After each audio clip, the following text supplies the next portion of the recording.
Hey everybody, how are you? My name is Wes Gardner. I am a professional artist and illustrator, currently working in the entertainment industry, namely in tabletop role-playing games, card games, like trading card games, and doing commercial work, mood paintings, and concept art for entertainment industry. So credits include Adidas, Warhammer 40,000, Imagine FX Magazine, Varia, Gene Funk 2090. There's a whole bunch of stuff.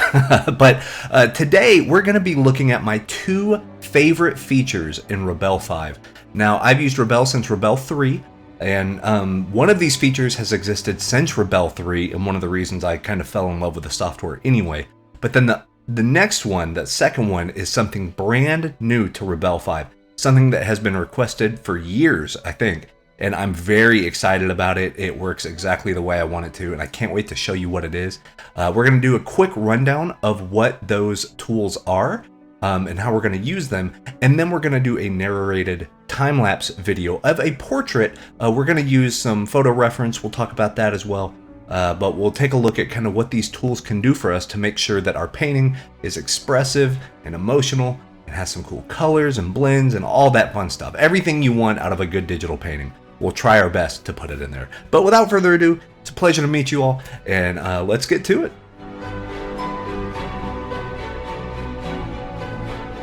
Alright, so here we are in Rebelle 5. This is the beta, the second revision of the beta.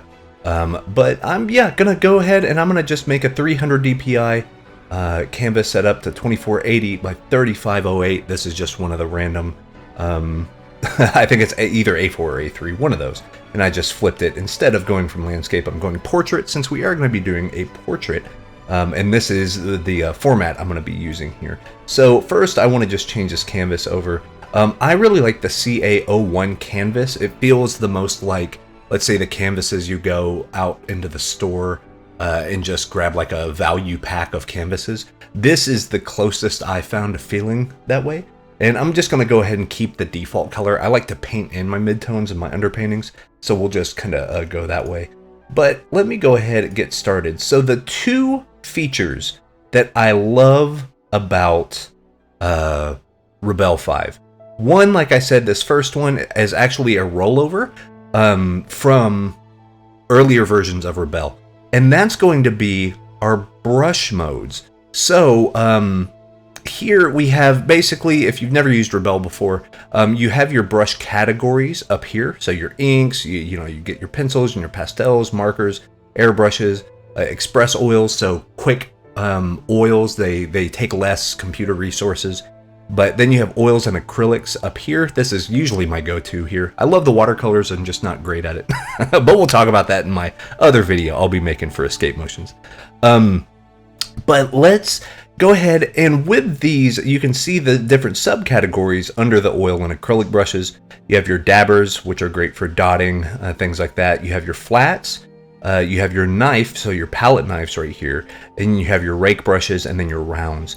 So I'm just going to grab a general, just a flat brush, and we're going to take a look at all of these different modes. So at first you have what's just called a paint mode, and let me go ahead and grab kind of a darker, maybe a burnt sienna type color, and then we're just on our normal blending mode. That's going to be right over here on our first layer, and I'm just going to use that paint and go ahead and just add that in. And already I like just how these brushes feel, and you can see that texture in there. At any point, if you want to change this, by the way, under your layers panel, you're going to go show visual settings, and this is where you can set your things such as how your watercolors behave, how wet do they get, do they create drips or not. But under oils and acrylics, you can show impasto depth and the gloss for your impasto, basically the raised brush ridges. And then your paper texture, how much of that is going to show, and then how much of the paint texture is going to overlay on that paper texture. Everything starts off around the 5, 5, 3, 5, but you'll notice as I kind of come down here, these settings stay the same. So while these settings up here for the actual brush, like the size, the loading, and the oiliness, those change depending on what brush tip we have. These won't, because this is a global setting. But I just wanted to show that really quick. I'm going to close out of there and back to kind of what we were looking at. let's go back. We got that paintbrush. We have our general paint right here. Very, very cool. The mode next to it is paint and mix. So on the surface, it's going to look very much the same, but I don't know if this is picking up super well. This is already a little bit lighter as it's kind of mixing in a little with the color of the canvas. Let me grab one of these colors, or let's do something a little more drastic. Let's do like a green. So this is paint and mix. If I come over here and then kind of come within here, you can start seeing that these colors start kind of influencing one another, just subtly, just not super much, but just enough, right? So if we actually change brush modes, go to paint and blend, which is this third mode right here. If I come down,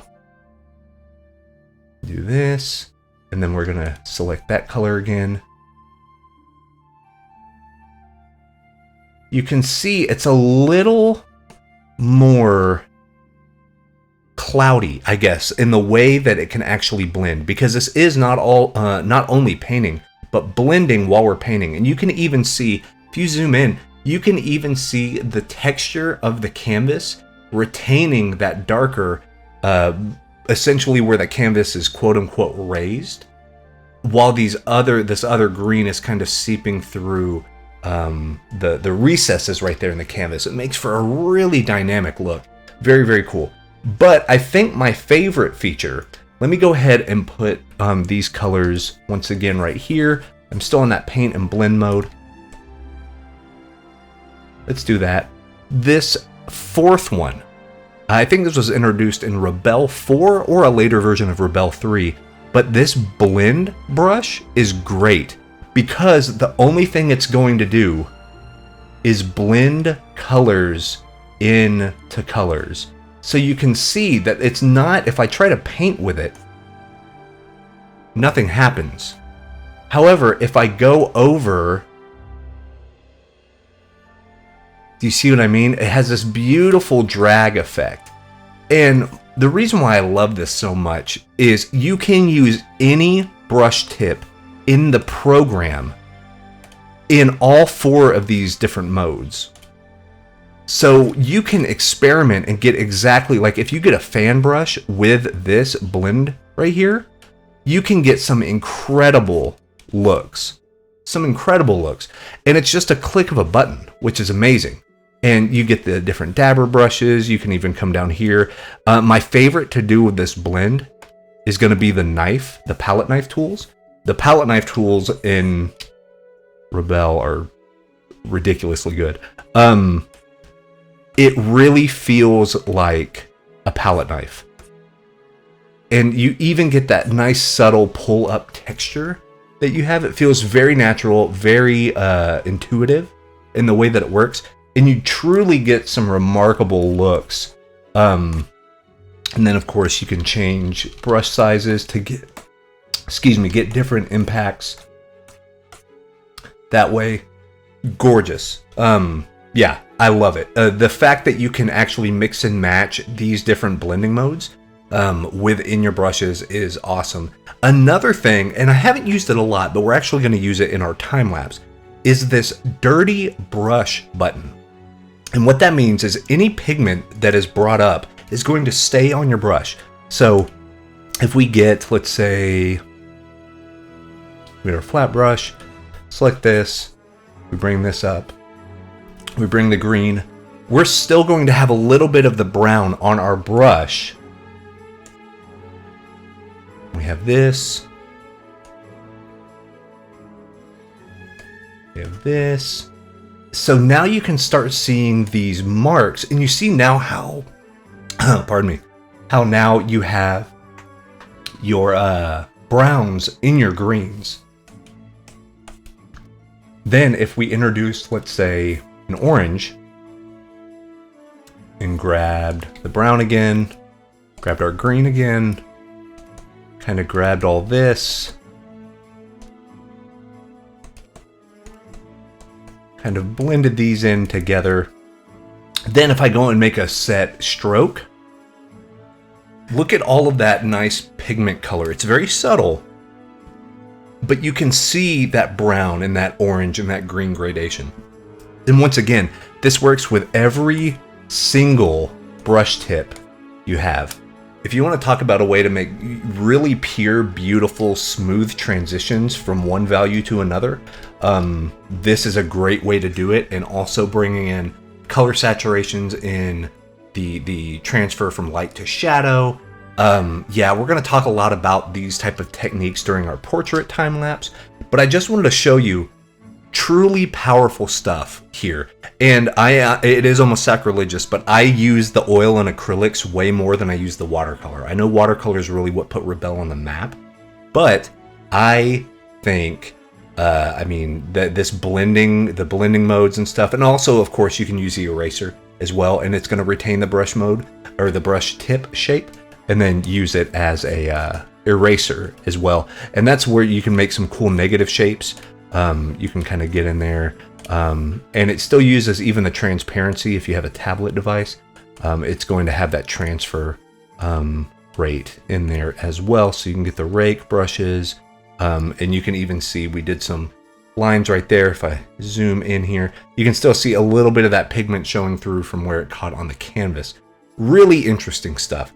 Okay, so that is the first thing. The second thing is the thing that I think has been the most, let me just go ahead and delete that layer. Now we have a fresh layer, layer 2. This has been one of the most requested features, I think, in maybe Rebelle history. True color mixing. So what does that mean? Instead of RGB color mixing, additive color mixing in regards to using light and prism in order to make our colors, basically additive. This is bringing in the more subtractive or traditional color mixing. And the way you do that is through this button up here called Pigment. Now, something I want you to notice, right now we're on our normal blending mode. But if you go to Pigment and select Use Color Pigments, it blocks out a blending mode. And what that tells me is this algorithm is something that does not use any other mixes of blending modes. This is its own arithmetic. This is its own mathematical equation that it's doing. And what you're going to see is some incredibly spontaneous and vibrant colors mixing, not out of nowhere, but things you may not expect from a digital art suite. So if I go ahead, I'm going to grab that, that kind of color. Oh, let me get a bigger brush here. Now, I will say this does, well, one, you can already see the edges of my, of the deal are quite a bit more vibrant and light. But anyway, what you're going to see here is the brushes do take a little longer to put down. I think there's just so many number crunching and, maths happening behind the scenes. But let's say I grab that, and let's say I grab another one of those greens and kind of come here. As you see this, as I start mixing and going over in real time, you're going to start seeing some really interesting looks and shades come out, and just beautifully done. Like, look at that. That is amazing. Like, this sort of effect is something I would be used to doing in other digital art suites, but I would have to make 3 or 4 layers with different blending modes in order to get this type of look. And here you just get it with the stroke of your brush. You know what I mean? And we even have our dirty brush mode on right here. We have paint and blend. So we're getting like the maximum of this type of dynamic that you can see. And like, you can even see the edges, and just everything is working together to make really harmonious color blends. Yeah, I mean, see, and it drags some of that out. So you can mix and match now without the dirty brush. Let's do that. So we got this. You're still gonna get some incredibly vivid and vibrant just because the math is the same. So this is like, this orange that just happened because of how close we are with our kind of warmer peach and kind of that cooler green. you get this nice orange that would not have existed otherwise in the more cut and dry paint deal. But yeah, this, I mean, really exciting stuff. And then you want to get crazy. You get that, you change over your blending mode over to blend. You get you a good palette knife right here. Let me scroll down so you guys can see that soft 10. And then you start getting some things that you would swear if you made a print of this, no one could tell that you'd used digital software for it. I mean, just look at how smooth like some of the tail is on some of these brush strokes and how subtle they are. And you kind of zoom out and it reads really well. But then whenever you zoom in and you do that kind of 1 inch from your nose test, their new rendering system here really starts to shine whenever you see this stuff. But yeah, I could go on about this for days, but let's start on our time lapse. We're going to be using a portrait from a stock photo website. I will give credit to the stock photo artist and also the stock photo website whenever we get to it. I still haven't found it yet, so whenever I do that, we will introduce that. And then we're going to just talk about overall the painting and some of the techniques that you can do with these brush modes and your pigment layers. So I will see you momentarily.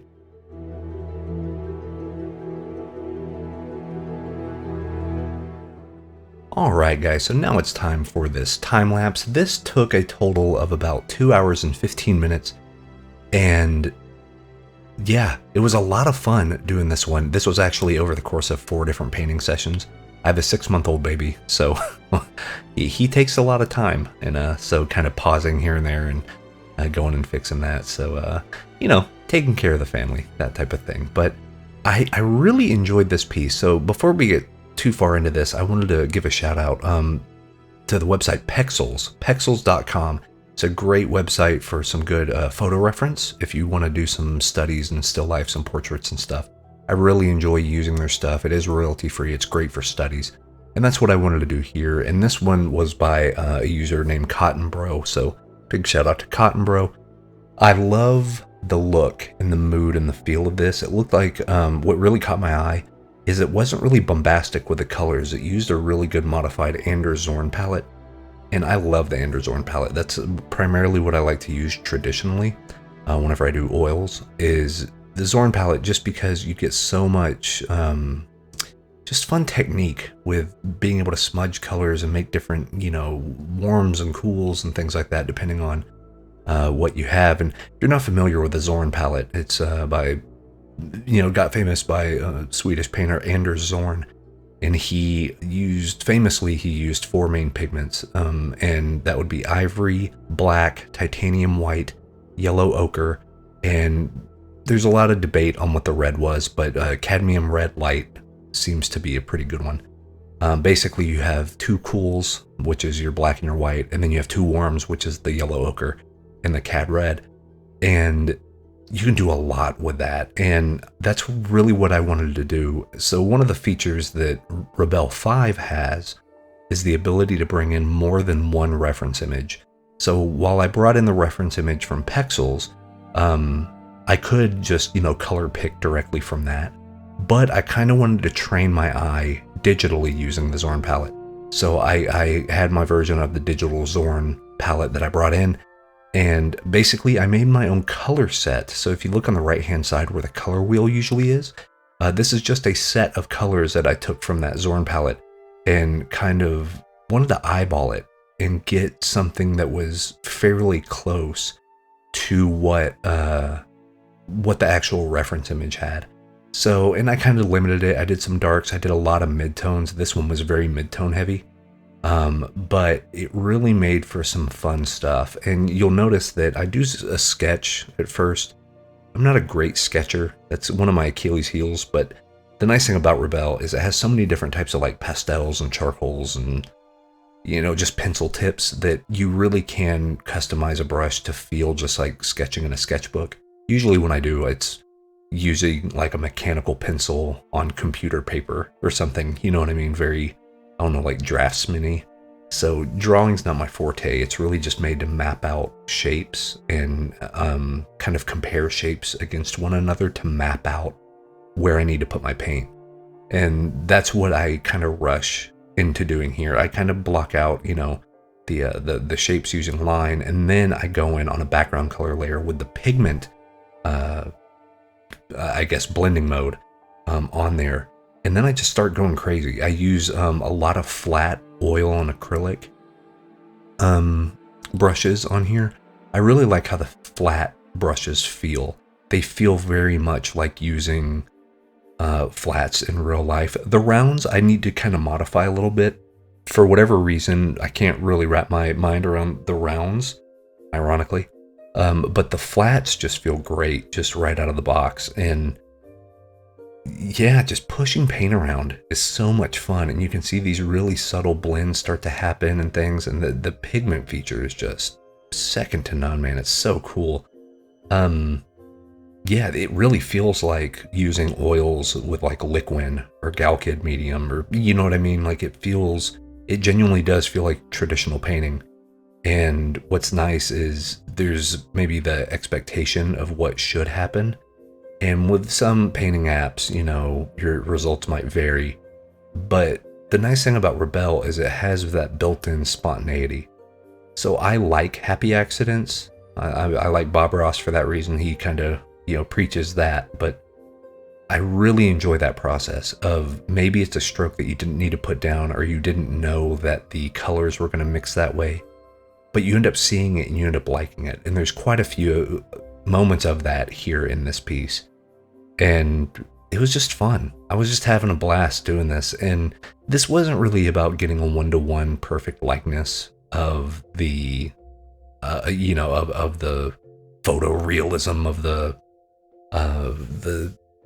photo. That's not really what this was. This was more about the mood. The moment I saw this picture, I was like, oh, I could do a cool like John Singer Sargent Anders Zorn style brush study to see how I could make this evocative mood of this artist like contemplating something. Yeah, do it loose, kind of sketchy. It sounds weird to say sketchy when you're talking about big dabs of paint, but really you want that impressionism. You want people to work for their meal. You know, you want the viewer to be able to look at the details, and you know, and the goal here is for whenever you zoom in, you see every single brush stroke, but then you look back, you zoom all the way out or whatever. Or like in a museum, you'd stand 9 feet away and it has the appearance of being somewhat photoreal. Like that's the beauty of that style. And Rebelle's super good at doing it. The more I mess with the Rebelle 5 beta, like I started using Rebelle and Rebelle 3, and Rebelle 4 I fell in love with, and Rebelle 5, just the pigment stuff. You can have more than one reference image.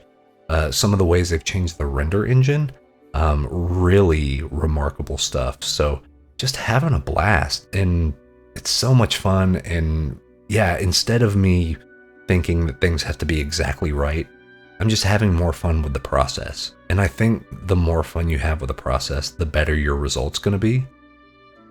Because you're not sweating the small stuff. You're just going in and you're letting the chips fall where they may.